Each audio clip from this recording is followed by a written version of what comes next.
दोस्तों, ये कहानी है जुड़वा बच्चों की। एक छोटे से कस्बे के एक कमरे के मकान में राघव और किरण की दुनिया तब पूरी हुई जब उनके घर जुड़वा बेटों ने जन्म लिया, जिनका नाम था वीर और कबीर। राघव शहर की एक पुरानी टेक्सटाइल मिल में मशीन ऑपरेटर थे। दिन भर मशीनों के शोर और गर्मी में काम करने के बाद जब वो घर लौटते तो बच्चों की मुस्कान उनकी सारी थकान मिटा देती। घर की माली हालत ठीक नहीं थी, इसलिए माँ किरण ने घर के आंगन से ही पापड़ बनाने का छोटा सा काम शुरू किया। सुबह अंधेरे में उठकर आटा गूंथना और दिन भर कड़ी धूप में छत पर पापड़ सुखाना उनकी दिनचर्या थी। नन्हे वीर और कबीर अक्सर अपनी माँ के पास बैठकर टूटे हुए पापड़ के टुकड़े खाते और उनकी मेहनत को अपनी नन्ही आंखों से देखते रहते। वक्त बीतता गया।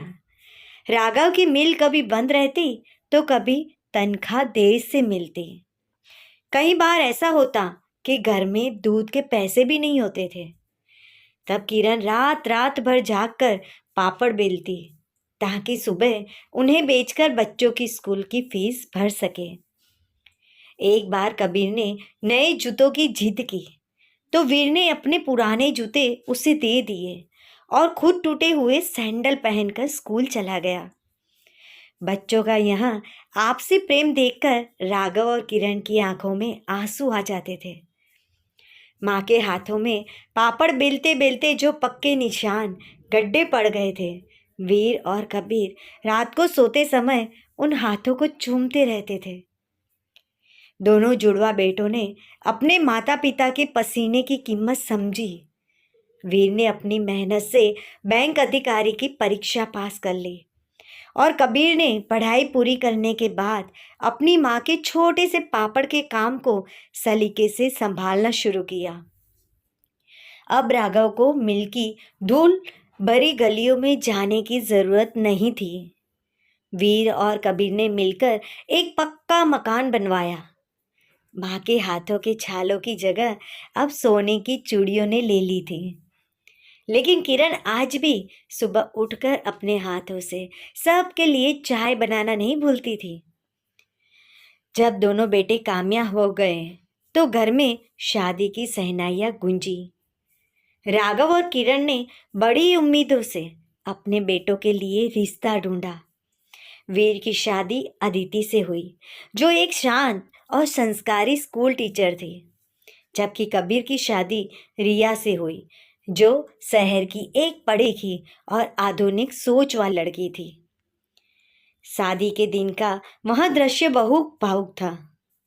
जब विदाई के बाद दोनों बहुओं ने घर में कदम रखा तो राघव ने कहा, ये घर ईंट पत्थर का है, इससे परिवार तुम दोनों को बनाना है।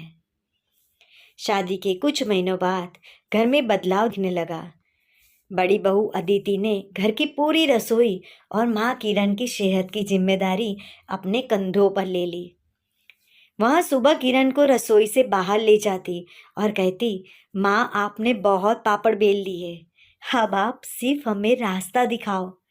वहीं छोटी बहू रिया, जिसे मार्केटिंग की अच्छी समझ थी, उसने कबीर के साथ मिलकर माँ के किरण पापड़ के काम को नई दिशा दे दी। उसने नई पैकेजिंग तैयार करवाई और उसे ऑनलाइन बेचना शुरू किया। देखते ही देखते जो काम एक आंगन से शुरू हुआ था, वह एक बड़ी कंपनी बन गया। आज उस घर में 3 पीढ़ियां साथ में रहती है। शाम को जब पूरा परिवार साथ बैठकर चाय पीता है तो राघव और किरण एक दूसरे का हाथ थाम लेते हैं। उन्हें गर्व है कि उनके बेटों ने न केवल पैसा कमाया, बल्कि ऐसी जीवन संगनियां लाए जिन्होंने उनके संघर्ष और उनके पापड़ के बिजनेस को सम्मान दिया है। तो दोस्तों, हमें इस जुड़वा बच्चों की कहानी से एक सीख मिलती है कि संघर्ष की नींव पर खड़ा परिवार तभी महकता है जब आने वाली पीढ़ी पुराने संस्कारों को साथ लेकर चले। तो दोस्तों, क्या आप भी अपने माँ बाप का सहारा बनते हो अगर हाँ तो कमेंट कर कर ज़रूर बताइएगा।